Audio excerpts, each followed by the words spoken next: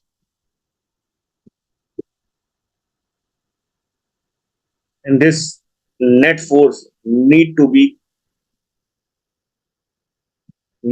balanced by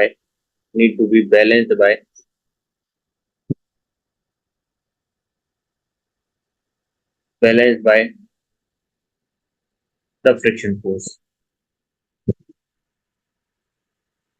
okay, तो ये आपका फोर्थ क्वेश्चन था। तो यहाँ पे हमें दिखना था कि भाई नेट फोर्स अगर इस बॉडी पे लग रहा है तो कितना फ्रिक्शन फोर्स लगेगा, सो दैट कि ये रेस्ट पे आ जाए। और यहाँ पे अगर आपने ये फोर्स निकाल लिया है तो आप ये एंगल भी निकाल सकते हैं, ये एंगल जो होगा ये थीटा होगा, तो ये एंगल आप थीटा यहाँ से भी निकाल सकते हैं। तो यहाँ से अगर अपन देखें तो ये थीटा आप निकाल सकते हैं, तो टेन थीटा कितना हो जाएगा, टेन थीटा अगर आप निकालना चाहते हैं तो टेन थीटा हो जाएगा आपका 20/15, बिकॉज ये 20 होगा, ये वाला जो लेंथ है ये 20 होगा और ये 15 है, तो 20/15 हो जाएगा। तो ये कितना हो जाएगा, तो टेन थीटा की वैल्यू हो जाएगी 4/3 फ्रॉम द 15 न्यूटन। तो इस तरीके से यहाँ पे आप एंगल भी निकाल सकते हैं और फ्रिक्शन की वैल्यू भी निकाल सकते हैं, कितना फ्रिक्शन लगेगा, सो दैट कि ये बॉडी जो है वो रेस्ट पे आ जाए। ठीक है, वो भी आपको समझ में आया होगा। नेक्स्ट हम लोग आगे बढ़ते हैं। एक और बढ़िया ये क्वेश्चन दे रखा है आपको, क्वेश्चन दे रखा है इस तरीके से, find the minimum mu so that the blocks remain unmove. तो देख लेते हैं, अगर मान लेते हैं ये जो ब्लॉक है ये अनमूव्ड है, ये मूव नहीं कर रहा है, ये 5 kg का जो ब्लॉक है ये अनमूव्ड है, तो इस पर नेट फोर्स 100% जीरो ही होगा क्योंकि ये अनमूव्ड है। तो मिनिमम कोफिशिएंट ऑफ फ्रिक्शन कितना होना चाहिए सो दैट द ब्लॉक्स रिमेन, तो यहाँ पे जो टेंशन फोर्स है वो इधर लग रहा है, यहाँ पे ये जो एंगल है ये कितना है 53 डिग्री है, नीचे जो फोर्स लग रहा है ये 5G लग रहा होगा, दैट इज 50 न्यूटन वेट लग रहा होगा, और एक जो है वो नॉर्मल ऊपर की डायरेक्शन में लग रहा होगा। और अगर मैं देखूं तो इसकी स्लिपिंग टेंडेंसी राइटवर्ड है, तो फ्रिक्शन जो है इस पे पीछे की साइड लगेगा सो दैट कि ये बैलेंस हो पाए। तो यहाँ पे अगर अपन देखें तो ये हो जाएगा टी कॉस 53, और ये कितना हो जाएगा, हो जाएगा टी साइन 50। और यहाँ पे टी है कितना, टी होगा 10 न्यूटन के बराबर, क्योंकि यहाँ 10 न्यूटन है तो इधर भी 10 न्यूटन डेवलप होगा, इधर भी 10 न्यूटन डेवलप होगा, और इधर भी 10 न्यूटन डेवलप। अगर मैं देखूं यहाँ पे ये कितना हो जाएगा 10 न्यूटन। तो अगर मैं देखूं तो 10 cos 50 और 10 cos 53 मतलब 10 sin 37, 10 sin 37, तो 10 sin 37 कितना हो गया 10 × 3/5, तो ये हो जाएगा 6 न्यूटन। ये 6 न्यूटन फोर्स जो है इस पे राइट साइड लग रहा है। और टी साइन 53 कितना हो जाएगा, टी साइन 53 अगर मैं देखूं तो ये कितना हो जाएगा, ये हो जाएगा 10 cos 37, कितना हो जाएगा 10 × 4/8 न्यूटन। तो इस पे 8 न्यूटन ऊपर लग रहा है, राइट साइड जो है वो 6 न्यूटन लग रहा है, और 50 न्यूटन नीचे इस पे लग रहा है। तो यहाँ पे बेसिकली कितना हो जाएगा, ये 42 न्यूटन जो है वो अपवर्ड नॉर्मल फोर्स लग जाएगा। और अगर मैं देखूं यहाँ पे, तो फ्रिक्शन लग कितना सकता है मैक्सिमम, वो डिपेंड करेगा नॉर्मल फोर्स के हिसाब से। तो एफ एस मैक्सिमम की वैल्यू भी निकाल लेते हैं, कितना हो जाएगा यहाँ पे, म्यू एस इंटू एन। तो एन की वैल्यू कितनी है, 42 है, तो यहाँ पे कितना हो जाएगा, म्यू एस इंटू 42। ये जो फोर्स है ये लग रहा होगा इस पे, mu s into 42 left side, और राइट साइड जो है वो 6 न्यूटन लग रहा है। तो बेसिकली हम यहाँ से ये निकाल सकते हैं कि इसके ऊपर, क्योंकि नेट फोर्स 0 है, तो म्यू एस कितना होना चाहिए। तो सिंस नेट फोर्स आपको पता है, net force in the horizontal direction भी 0 है, क्योंकि ये ब्लॉक अनमूव्ड रह रहा है। तो यहाँ पे आप लिख सकते हैं कि भाई ये जो, यहाँ लिख देता हूँ मैं, net force in the x direction is equal to 0। तो यहाँ पे अगर मैं देखूँ तो ये कितना हो जाएगा, इससे हम लिख सकते हैं mu s into 42 must be equal to 6 newton. तो यहाँ से म्यू एस की वैल्यू कितनी आ जाएगी, ये आ जाएगी आपकी 0.142। तो म्यू एस जो होगा वो होगा 0.142 वैल्यू का। एक बार मैं दोबारा बता देता हूँ, यहाँ पे ये 10 न्यूटन फोर्स लगेगा, क्योंकि ये 10 न्यूटन से आप खींच रहे हो, तो 10 न्यूटन फोर्स जो है वो डेवलप होगा। इसका एक कॉम्पोनेंट इधर हॉरिजॉन्टल डायरेक्शन में होगा, एक वर्टिकल डायरेक्शन में होगा। तो एक जो हॉरिजॉन्टल डायरेक्शन में कॉम्पोनेंट है वो है 6 न्यूटन। कैसे, क्योंकि 10 न्यूटन फोर्स लग रहा है, तो 10 cos 53 करेंगे तो यहाँ से कितना आ जाएगा, ये आ जाएगा 6 न्यूटन। और एक जो है वर्टिकल फोर्स आएगा 8 न्यूटन। इसका नीचे जो वेट है वो है 15 न्यूटन। नॉर्मल फोर्स ऊपर की डायरेक्शन में जो हो जाएगा वो 42 न्यूटन, है ना, 42 न्यूटन। और यहाँ पे जो फ्रिक्शन लगेगा वो बैकवर्ड लग जाएगा, और ये कितना लगेगा, म्यू एस इंटू 42। और राइट साइड जो है वो 6 न्यूटन लग रहा है। तो अगर ये लेफ्ट साइड और राइट साइड के जो फोर्सेज हैं ये बैलेंस कर जाएंगे, तो यहाँ से हम म्यू एस निकाल सकते हैं, दैट इज 0.142। वो भी ये प्रॉब्लम आपको क्लियर हो गया होगा, कोई डाउट हो आप पूछ सकते हैं। नेक्स्ट क्वेश्चन करते हैं। ये क्वेश्चन कुछ इस तरीके से दिया हुआ है, एक बॉडी है जो कि रफ इंक्लाइंड प्लेन पे रखी है। अच्छा क्वेश्चन है ये। अगर हम देखें यहाँ पे, ये एक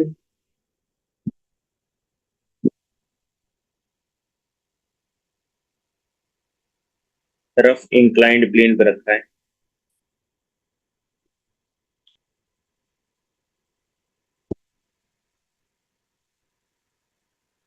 ठीक है। यहाँ पे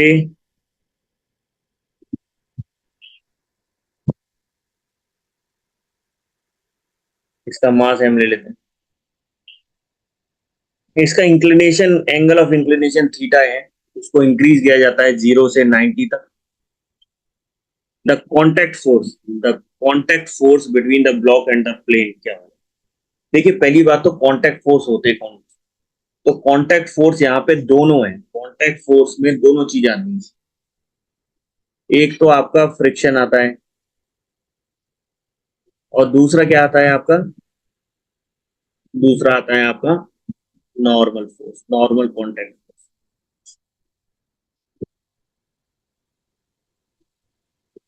अब यहाँ पे देखिए क्या होगा, नीचे जो फोर्स लग रहा है वो नीचे फोर्स लग रहा है mg। तो यहाँ पे जो एंगल बनेगा, यहाँ पे ये थीटा बनेगा, तो यहाँ पे देखिए ये mg cos थीटा इधर लगेगा।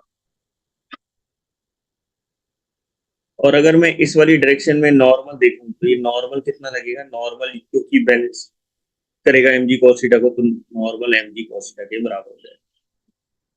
अब जो केवल एक कंपोनेंट इधर की साइड रह गया, वो रह गया आपका mg sin theta, mg sin theta. और जो फ्रिक्शन है वो इस पे पीछे की साइड एक्ट करेगा, ये फ्रिक्शन जो है पीछे की साइड एक्ट। और अब यहाँ पे हो क्या रहा है कि यहाँ पे फ्रिक्शन फोर्स भी लग रहा है, नॉर्मल भी लग रहा है, तो दोनों की वजह से जो कॉन्ट्रैक्ट फोर्सेस हैं वो निकलेंगे। तो जब इनिशियल कंडीशन, इनिशियली अगर मैं देखूं, व्हेन, यहाँ पे देखिए एफ का मैक्सिमम वैल्यू कितना है, एफ का मैक्सिमम वैल्यू ये, एफ का मैक्सिमम वैल्यू जो होगा वो होगा म्यू एस इंटू एन, और ये कितना हो जाएगा, mu s into m g cos theta. अगर यहाँ पे m g sine theta mu s m g cos theta से छोटा है, एटलीस्ट बराबर भी है, तब भी यहाँ पे क्या होगा, ये बॉडी जो है मोशन नहीं कर पाएगी। तो यहाँ पे बेसिकली होगा क्या, कि जब भी टेन थीटा जो होगा वो म्यू एस से कम है, तो यहाँ पे जो फ्रिक्शन होगा वो basically m g sine theta के बराबर ही हो जाएगा, और नॉर्मल जो है वो कितना हो जाएगा, ये हो जाएगा एम जी कॉस थीटा के बराबर। तो अगर मैं यहाँ से देखूं तो कांटेक्ट फोर्स कितना रहेगा, कांटेक्ट फोर्स अगर मैं देखूं तो कांटेक्ट फोर्स में मैंने दोनों बोला, तो दोनों का रिजल्टेंट होगा एफ और नॉर्मल, ये दोनों का जो कांटेक्ट, दोनों का जो रिजल्टेंट है वो, ये रिजल्टेंट आपको देखो, ये resultant contact force, R contact से मैं देखता हूँ। तो आर कांटेक्ट कितना होगा, आर कांटेक्ट अगर मैं निकालूं तो ये हो जाएगा under root of F square plus N square, और यहाँ पे देखिए sine square theta plus cos square theta कितना होता है, 1 होता है, तो यहाँ से देखिए ये वैल्यू आ जाएगी आपको। तो जो इस पे फोर्स लग रहा है, कांटेक्ट फोर्स लग रहा है, वो अभी कांस्टेंट ही रहेगा, कब तक रहेगा कांस्टेंट, जब तक कि यहाँ पे टेन थीटा म्यू एस से कम है, तो फर्स्ट रिमेन्स कांस्टेंट। और देन उसके बाद क्या होगा, देन उसके बाद अगर हम देखें, अगर मान लेते हैं फर्दर केस की बात कर रहे हैं, फर्दर केस की बात करें, तो जैसे ही जो एम जी साइन थीटा है, ये एफ एफ एस मैक्सिमम से ज्यादा लगने लग जाएगा, ये बॉडी मोशन में आ जाएगी, body will come into motion, and it will and it will move downward along the incline, move downward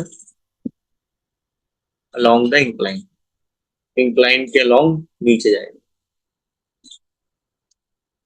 तो बेसिकली होगा क्या कि यहाँ पे जो एम मास है, इस पे जो फोर्स लग रहा होगा, एक तो इधर लग रहा होगा एम जी साइन थीटा, और यहाँ पे जो फ्रिक्शन फोर्स है वो मैक्सिमम वैल्यू पे होगा, और ये होगा mu s into N, mu s into m g cos theta के बराबर हो जाएगा। और यहाँ पे बेसिकली क्या होगा, एम जी कॉस थीटा इधर लग जाएगा, और इधर कितना हो जाएगा, इधर अगर अपन देखें तो ये नॉर्मल हो जाएगा, ये एम जी कॉस थीटा के बराबर हो जाएगा। तो यहाँ पे अगर हम देखें तो फ्रिक्शन का वैल्यू हो गया mu s into m g cos theta, और नॉर्मल जो है वो हो जाएगा आपका एम जी कॉस थीटा। तो यहाँ से अगर हम देखें तो contact force, resultant contact force कितना होगा, अब कांटेक्ट फोर्स अगर मैं निकालूं तो यहाँ पे जो कांटेक्ट, ये कांटेक्ट फोर्स हो जाएगा under root of mu s m g cos theta का होल स्क्वायर प्लस कितना हो जाएगा, एम जी साइन थीटा का होल स्क्वायर। यहाँ से जो वैल्यू आ जाएगी आपकी कितनी आ जाएगी, ये आ जाएगी m g cos theta into under root of 1 plus mu s square. अब हमें एक चीज और समझनी है कि क्योंकि ये सब चीजें कांस्टेंट है, एम जी कांस्टेंट है, 1 कांस्टेंट है, म्यू एस कांस्टेंट है, तो जैसे जैसे थीटा बढ़ेगा कॉस थीटा घटेगा, थीटा इंक्रीजेस तो कॉस थीटा डिक्रीज। क्यों, जैसे जैसे आप देखो थीटा 0 होता है 1 होता है, 45 होता है 1/√2 हो जाएगा, फिर 90 होगा तो 0 हो जाएगा, कॉस थीटा खत्म हो जाता है। तो यहाँ पे जो कांटेक्ट फोर्स है वो भी घटने लगता है, कांटेक्ट फोर्स भी घटने लगता है। तो यहाँ से हमें ये समझ में आया कि ये शुरुआत में तो कांस्टेंट रहता है और बाद में कैसा हो जाता है, ये डिक्रीज हो जाता है, इसलिए आंसर कौन सा हो जाएगा इसका, B option correct answer. Okay, तो भी आपको प्रॉब्लम समझ में आ गई होगी। बहुत अच्छी प्रॉब्लम थी। अ, इस तरह की प्रॉब्लम्स आप और भी बता सकते हैं पर्सनली, है ना? ये किसी स्टूडेंट की ही बेची हुई है, that is very nice thing. ठीक है, एक और प्रॉब्लम करते हैं, लास्ट प्रॉब्लम है ये। A block is placed on a rough inclined surface, the force is F1 is equal to 18 newton. यहाँ पे F1 फोर्स लग रहा है 18 न्यूटन, F2 फोर्स लग रहा है 20 न्यूटन। दोनों जो फोर्सेस लग रहे हैं वो 1 kg ब्लॉक पे लग रहे हैं, जो कि रफ इंक्लाइंड सरफेस पे रखा हुआ है। एक फोर्स F3 लगा हुआ है 10 न्यूटन का, मेकिंग एन एंगल, ये जो एंगल है ये 37 डिग्री बना रहा है। तो find the magnitude of the friction force acting on the block. तो यहाँ पे फ्रिक्शन फोर्स कितना लगेगा वो है। तो यहाँ पे ये कितना हो गया, ये नीचे की साइड जो फोर्स लगेगा वो हो गया 10 न्यूटन। यहाँ ये 37 डिग्री है, ये 10 cos 37 हो जाएगा। ये इधर कॉम्पोनेंट जो है 10 cos 37, इधर कितना हो जाएगा 10 sin 37।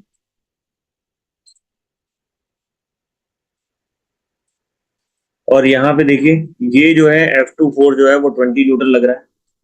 इधर जो है राइट साइड ऊपर की साइड जो फोर्स लग रहा है 18 न्यूटन लग रहा है। तो इसको थोड़ा सा मैं यहाँ पे भी बता देता हूँ, मैं नेक्स्ट वाले में।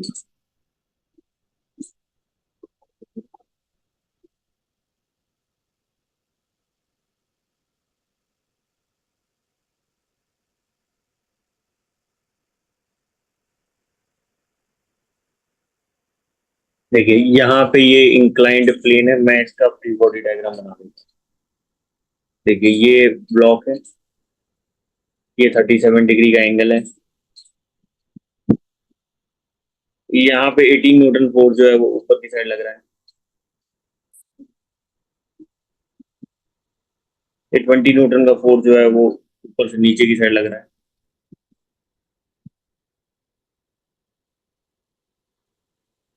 और यहाँ पे तीसरा जो फोर्स है वो है 10 न्यूटन, ये 10 न्यूटन लग रहा है, और ये कितने एंगल पे लग रहा है 37 डिग्री पे लग रहा है।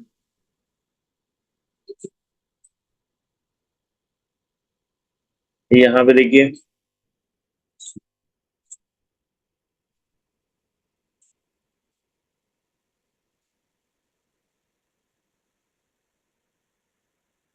अब इस पे फ्रिक्शन कितना लग रहा है। अगर ये बेसिकली बैलेंस कंडीशन में है तभी हम ये फ्रिक्शन फोर्स निकाल सकते हैं, अगर निकालना भी है। तो यहाँ पे देख लेते हैं पहले, अगर मैं इस 1 kg ब्लॉक की बात करूं तो इस पे कौन कौन से फोर्सेस हैं, ये फोर्सेस तो इसने गिवन दी हैं। तो अगर मैं देखूं 1 kg पे जो फोर्स लगेगा, एक तो मैं डायरेक्ट लिख रहा हूँ, यहाँ पे 1 g sin 37 होगा, 1 g sin 37। एक जो हो जाएगा इस पे 1 g cos 37 होगा, जो इसके नॉर्मल होगा, ये 1 g cos 37 लगेगा। ठीक है, यहाँ पे जो एक साइड से फोर्स लग रहा है ये 20 न्यूटन और लग रहा है, और ऊपर की डायरेक्शन में जो फोर्स लग रहा है वो कितना लग रहा है 18 न्यूटन। और यहाँ पे जो 10 का कॉम्पोनेंट है इस वाली डायरेक्शन, ये हो जाएगा 10 cos 37, और ये कितना है 10 sin 37। और यहाँ पे जो नॉर्मल फोर्स है ये ऊपर की साइड लगेगा, ये एक और।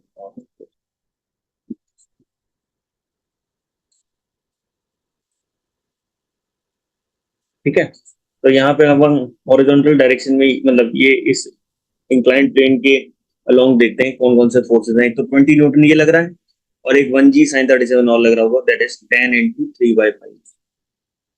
ये हो जाएगा आपका 6 न्यूटन का इधर। तो यहाँ पे 26 न्यूटन जो है वो नीचे की साइड लग रहा है, 18 न्यूटन, और यहाँ पे 10 cos 37 कितना होगा 10 × 4/5, तो ये हो गया 8 न्यूटन। तो इधर ऊपर की साइड जो फोर्स लग रहा है दैट इज, अगर हम इस ब्लॉक की बात करें तो ऊपर की साइड जो फोर्स लग रहा है ये लग रहा होगा आपका 26 न्यूटन, और नीचे की साइड जो फोर्स लग रहा है ये भी कितना लग रहा है आपका 26 न्यूटन। अरे वाह, गजब की बात। तो यहाँ पे नीचे की साइड भी फोर्स 26 न्यूटन है, ऊपर की साइड भी 26 न्यूटन फोर्स है, और इधर देखिए इधर तो बैलेंस ही है कंडीशन, ये तो बैलेंस ही हो जाएगा इधर वाला जो परपेंडिकुलर टू इम्प्लांट है। ये 1g cos 37 इधर लगेगा। आपको नॉर्मल पूछा होता तो वो नॉर्मल आप निकाल सकते थे, अभी पूछा ही नहीं है तो नॉर्मल यहाँ पे आपको निकालना है। ये 10 sin 37 होगा। तो आप देख सकते हैं कि यहाँ पे ये दोनों फोर्सेस ये आप निकाल सकते हैं कि अगर n प्लस 10 sin 37 को देखूं तो ये किसके बराबर हो जाएगा, 1g cos 37 के। तो ये बैलेंस हो जाएगा, तो आप नॉर्मल भी निकाल सकते हैं। लेकिन यहाँ पे पूछा कि फ्रिक्शन फोर्स कितना लगेगा, तो यहाँ पे no friction force will act because net force along the inclined plane is equal to कितना है, 0 है। तो net force along the inclined plane क्योंकि 0 है यहाँ पे, इसलिए हम ये जानते हैं कि भाई कोई नेट फोर्स ही नहीं है तो बॉडी जो है वो रेस्ट पे तो रेस्ट पे रहेगी, मोशन में तो मोशन में रहेगी, और यहाँ पे स्टैटिक फ्रिक्शन लगने की कोई रिक्वायरमेंट नहीं है। तो स्टैटिक फ्रिक्शन जो होगा वो कितना हो जाएगा, 0 हो जाएगा। तो यहाँ पे फ्रिक्शन नहीं लगेगा। तो ये प्रॉब्लम आपको समझ में आया हुआ है, जो एनालिसिस है वो भी आपको समझ में आएगी। यहाँ पे ये कॉम्पोनेंट मैंने कैसे किए, मैंने आपको पिछला वाला भी बताया था कि जैसे अगर ये 1g नीचे लग रहा है, ये 37 डिग्री होता है, तो यहाँ पे 1g cos 37। कई बच्चे पूछते हैं कि ये 37 कैसे आया सर, तो यहाँ पे अगर अपन देखें तो ये इस तरीके से बनेगा, ये 90 डिग्री है, तो हमको पता है यहाँ पे ये 37 है, तो यहाँ पे ये वाला एंगल भी कितना होगा, 37। क्यों, क्योंकि ये वाला 53 होगा और ये वाला कितना हो जाएगा, 37 डिग्री। ओके, तो ये सारी प्रॉब्लम्स आपको समझ में आई होंगी। हमने बहुत अच्छी प्रॉब्लम्स की हैं, आप एक बार वो अपने आप करके देखिए बीच बीच में, और फिर अगर नहीं आए तो आप जो वीडियो है इसको देखिए, और ये सभी क्वेश्चंस को एक बार अपनी नोट्स कॉपी में जरूर बना लीजिए। ये सारे क्वेश्चंस करने के बाद आप एक बार अपने मॉड्यूल जो भी रिस्पेक्टिव मॉड्यूल है, चाहे एलएन का हो, चाहे फिफ्टी का हो, चाहे आपका कोई भी मॉड्यूल हो, आप उसको सॉल्व करने की कोशिश करिए। मुझे लगता है आपको ज़्यादातर क्वेश्चन बन जाएंगे। होप ये प्रॉब्लम्स आपको सारी क्लियर हुई होंगी, और आपको अभी भी इसमें भी कोई डाउट हो प्लीज़ आप पूछिएगा मेरे से। और इस चैनल को लाइक कर दीजिए, शेयर कर दीजिए और सब्सक्राइब कर दीजिए, और बेल आइकन दबा दीजिए, जिससे आपको पता चलता रहे कि कौन कौन सी वीडियोस आ रही हैं और क्या आपकी प्रॉब्लम सॉल्व हुई कि नहीं हुई। कोई डाउट हो आप पूछ सकते हैं, और please like share and subscribe to my channel for regular videos and updates regarding the content that is being provided on this channel. Thanks for listening. We hope to see you again in the next